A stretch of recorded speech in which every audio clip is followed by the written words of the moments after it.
Every so often in our lives, we cross paths with individuals who have a unique angle in conducting themselves. Not really knowing what these people are about, they offer us a different approach to a common way of doing things. What sets them apart from most is their consistency and dedication to their methods. It may only be after we go about on our own path that we're able to look back and realize just how special an individual like this is. Perhaps this is a part of what legends are made of, and what truly made Roland Ortmayer a man of the ages.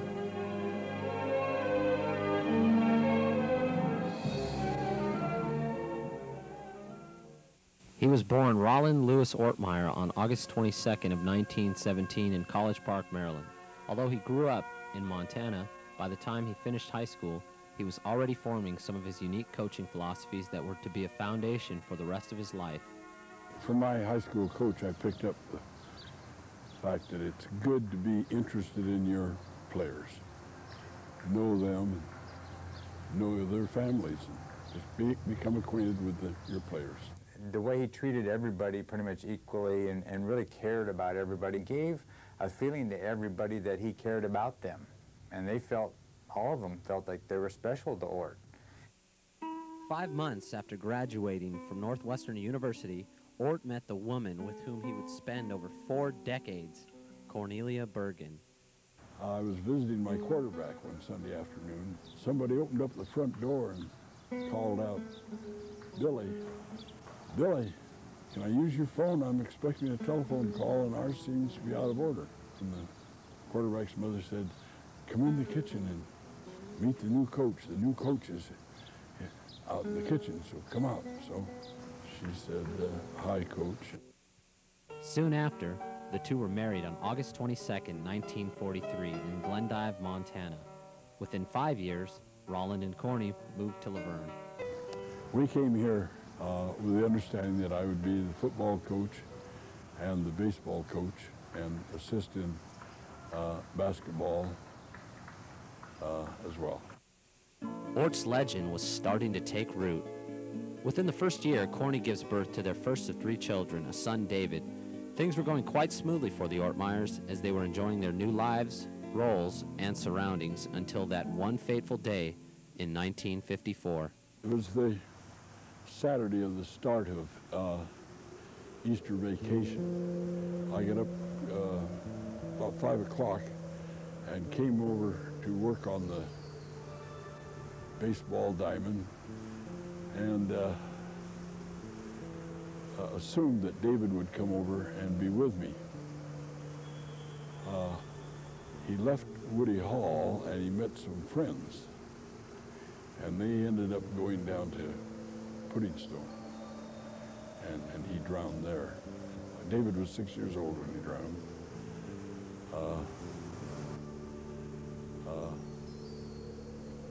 Tough. Though the death of his son was a tragedy, it would also mark a new beginning for Ort. So it was the next year then that Corny and I were feeling pretty sorry for ourselves that we started this. We didn't think it would become something we'd do every year, just something we wanted to do that Easter to kind of take away some of the pain, and took the trip into Zion. And then it just grew into an event. For over 30 years, Ort would take rafting trips every summer, including anybody and everybody from faculty to students. All were welcome for an experience of a lifetime.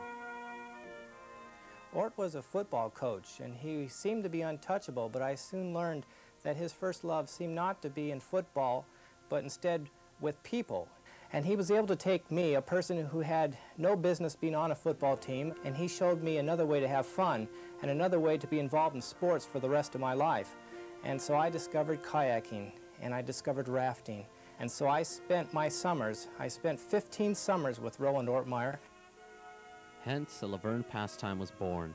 For the next 40-some-odd years, Ort coached, taught, mentored, advised, befriended, and built up one of the most admired personalities of his time. The thing that sets him apart from other coaches is his wanting you to have fun, enjoy, and learn from the game, to take those experiences with you off the field and apply them in everyday life. Philosophies on life were the heart of Ort's character, and before his retirement from the University of La Verne, he had become quite the legend.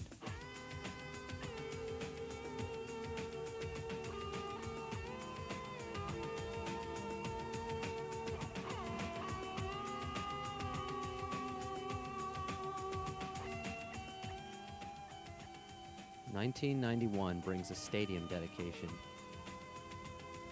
And in that same year, Ort retires as the Leopard's head football coach. Well, there's a picture of Ort after his last game at the University of La Verne, where they filled the bleachers with former players who now are fathers. Some of them are grandfathers. Some of their grandsons are playing at La Verne, and I think the #1 reason for that would be Roland Ortmayer, and it's amazing. I don't know how you could ever calculate the number of people whose lives he touched. Later that year, Ort is awarded Professor Emeritus by ULV, one of the highest regards given.